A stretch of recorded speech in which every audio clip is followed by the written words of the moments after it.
525,000 hanggang 565,000, mahigit kalahating milyong piso.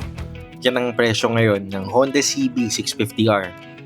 Pero kung bibili ka ngayon, may mga bagay bang sana nalaman mo muna bago ka gumastos? Buti na lang, mahigit 100 CB650R riders ang kasama natin ngayong araw. At isa-isa nating aalamin bakit nila pinili ang CB650R. Ano ang mga bagay na pinakagusto nila? At ano yung mga bagay na sana nalaman nila bago sila bumili? Magsisimula tayo sa Caltex Mamplasan. Dito ang meet up ng mga riders. Katapos nito, pupunta tayo sa Tagaytay para sa breakfast ride. At sa uli, may bibisita tayo sa Moto Market sa Santa Rosa. Sa bawat lokasyon, kakausapin natin ang mga CB650R owners at aalamin natin ang totoo nilang saloobin patungkol sa pinakagusto hanggang sa pinaka-pinagsisisihan nila tungkol sa motor nila. Bawat sagot ay may puntos at sa dulo ng video, malalaman natin ang resulta kung ano nga ba ang hatol nila sa CB650R.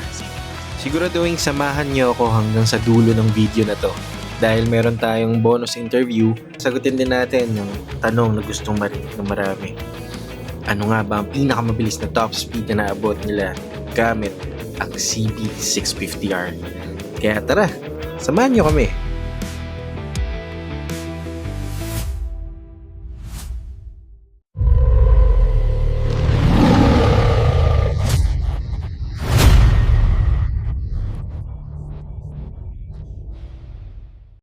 Bago tayo magpatuloy, napansin ko na 98% ng mga nanonood ng ating videos ay hindi pa nakasubscribe at halos 2% lang ang subscribers na regular na nanonood.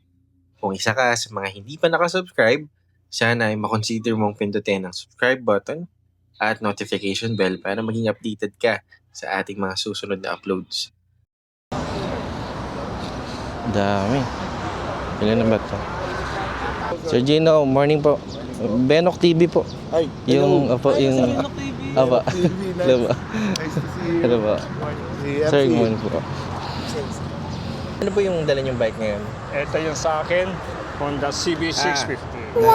Ano pong masasabi niyong negative about dito sa CB?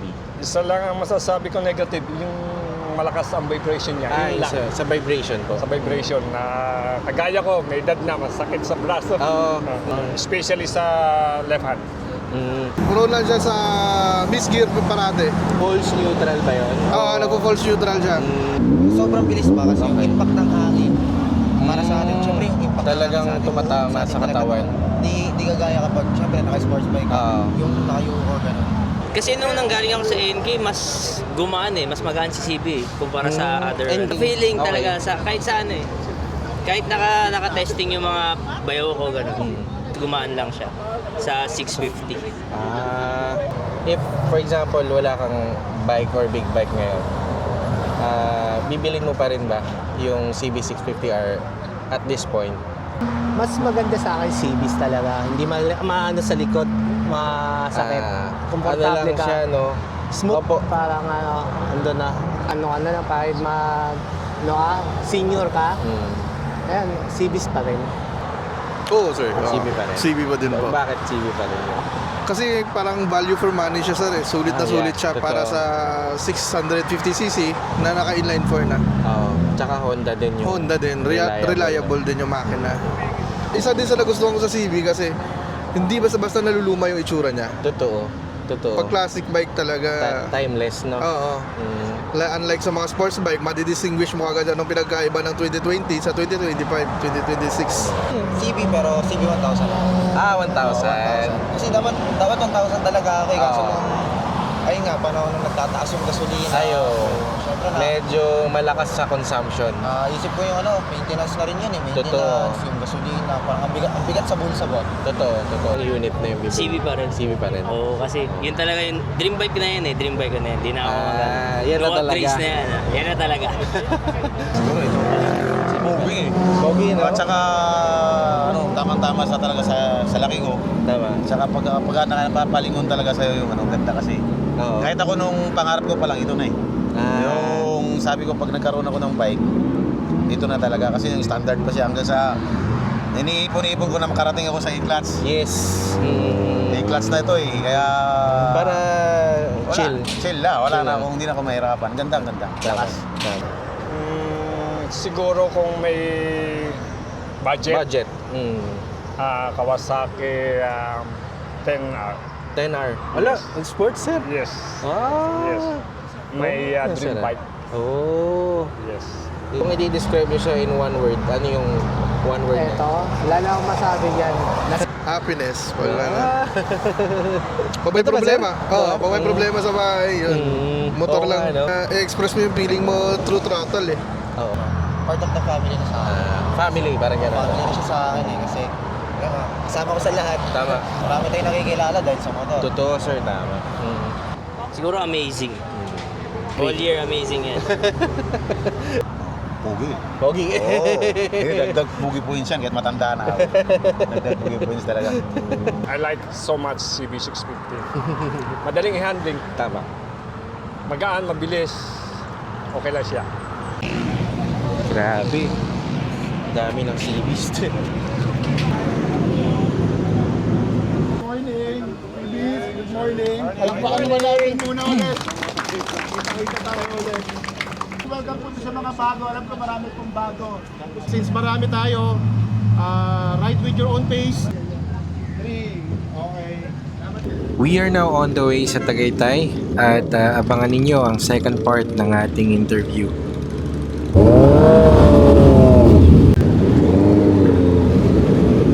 Ang daming motor.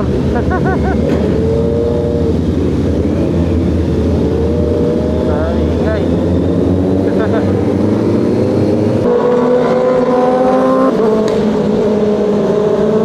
Dami.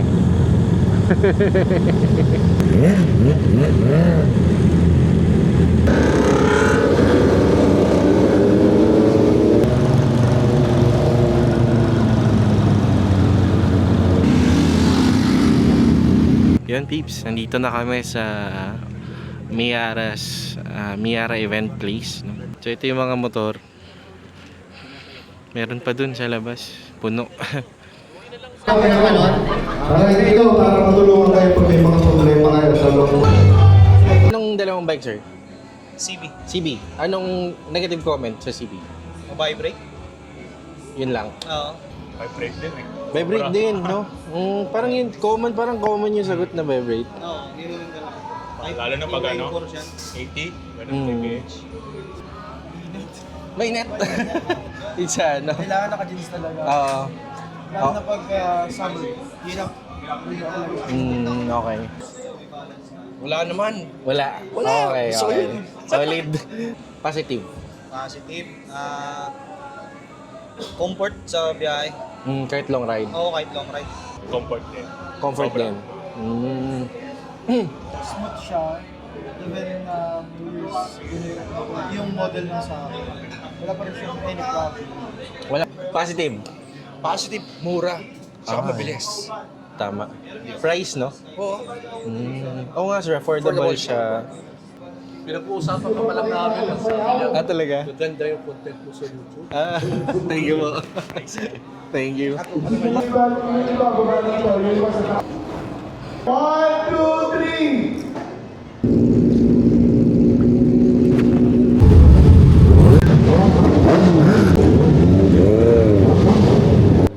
Natapos na ang second part ng ating interview sa mga riders.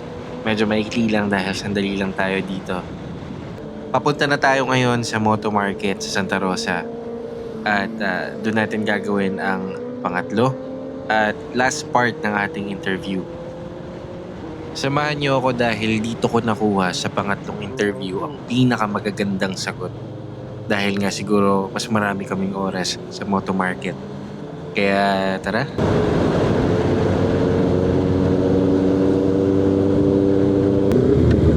Alright, we're here. Touch you down to. Touch you down na.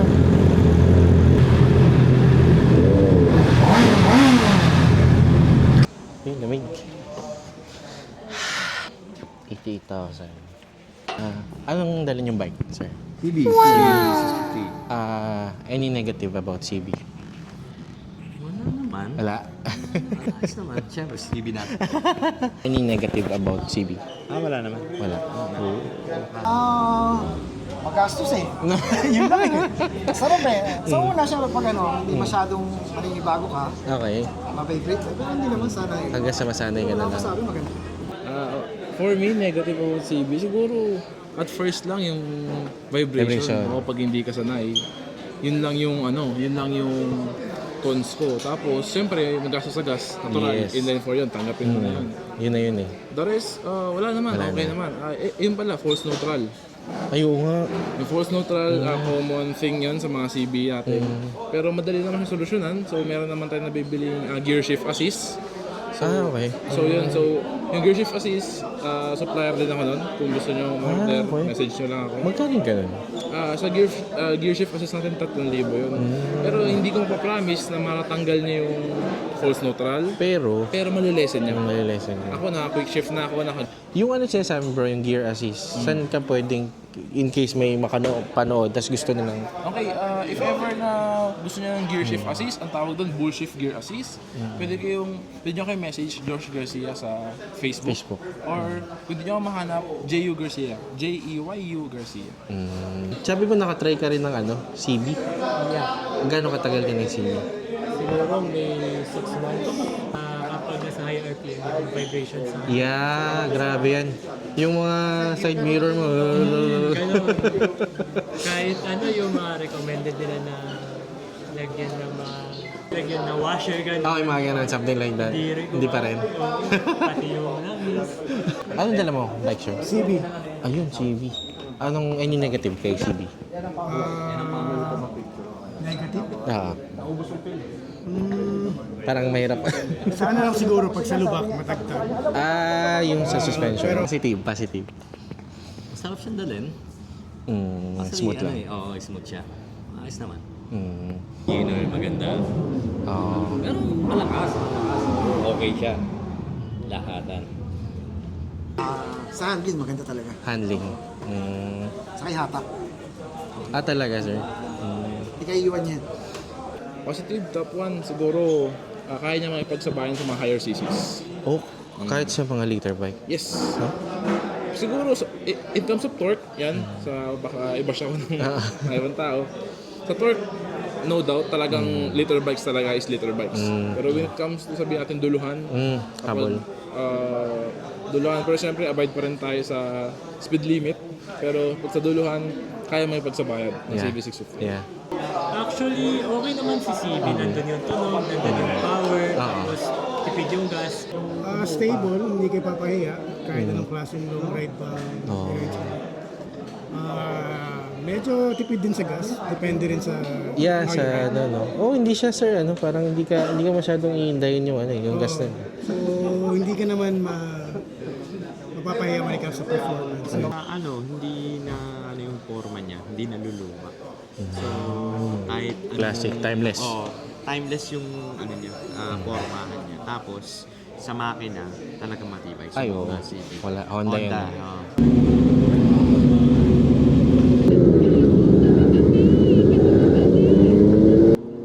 Ayan, natapos na natin ang pag-interview sa ating mga kapwa Honda CB650R owners. At masasabi kong proud ako sa vlog na to dahil sa tingin ko, isa ito sa pinakamalaking collection ng Honda CB650R owner feedback dito sa Pilipinas. Sana ay makatulong ito sa mga nagbabalak bumili ng CB650R ngayong 2026. Bago tayo pupunta sa positive at negative discussion natin, gusto ko ipaalala sa inyo na sa kaduluduluhan ng video na to, ng vlog na to, ay meron nga tayong bonus interview. Tinanong natin ang mga CB650R owners kung ano yung top speed nila. Kaya abangan ninyo after natin i-discuss yung positive tsaka negative, yun na yung susunod. Ngayon, pag-usapan natin kung ano yung mga naging resulta. So, sa positive side, lumalabas sa top 5 ang reliability, value for money, smooth ride, comfort, at ang number 1 ay ang power. At bilang CB650R owner ako, sangayon ako rito Reliable ang Honda. Comfortable sa long rides. Napaka-smooth lalo sa expressway. At higit sa lahat, hindi ka bibiguin sa performance. Kaya hindi na rin ako nagtataka kung bakit power ang nangunguna sa sagot ng ating mga riders. Pagdating naman sa negative feedback, lumalabas na ang lightweight, wind resistance, false neutral o kaya missed shift. At ang number 1 ay ang engine vibration. Expected na ang wind protection ay wala sa CB650R kaya meron talaga tong wind resistance. Dahil naked bike ito. Totoo rin na may mga pagkakataong nakakaranas ng false neutral. Kaya mahalagang maging maayos ang shifting natin. At para sa akin, pinaka-valid talaga ang engine vibration. Habang tumataas ang RPM, mas ramdam ang vibration. At sa long rides, isa ito sa mga nakakadagdag talaga sa pagod. Pero, tandaan natin, walang perpektong motor. Ang importante ay malaman kung alin sa mga ito ang non-negotiable para sa mga gustong bumili ng CB650R. Kaya naman, abangan ninyo sa susunod nating vlog, isa-isahin natin ang bawat positive at negative na nabanggit dito sa video na to para mas maintindihan natin kung bakit nga ba ito ang naging feedback ng ating mga CB650R owners. Dito ko na rin tatapusin ang video. Kung nakatulong ang video na ito sa inyo, huwag kalimutang mag-subscribe, i-click ang notification bell, i-like ang video, at mag-comment na rin kayo. Kung bibili ka ng CB650R ngayong 2026, ano ang pinakamahalagang factor para sa'yo? At kung CB650R owner ka na, ano ang pinakagusto at pinakaayaw mo sa motor natin? Dito na ako magpapaalam guys sa part ng video na to. Pero tandaan ninyo, meron pa tayong bonus interview. So, pagkatapos ko magpaalam, susunod na yun. So, again, maraming salamat everyone for watching this vlog. Sa mga umabot, especially sa part ng video na to. Mag-ingat kayo palagi, mag-ingat kayo sa daan. And, ayun, Benlock TV out. Maraming salamat guys. Panoorin nyo yung top speed. Tawag dito, top speed.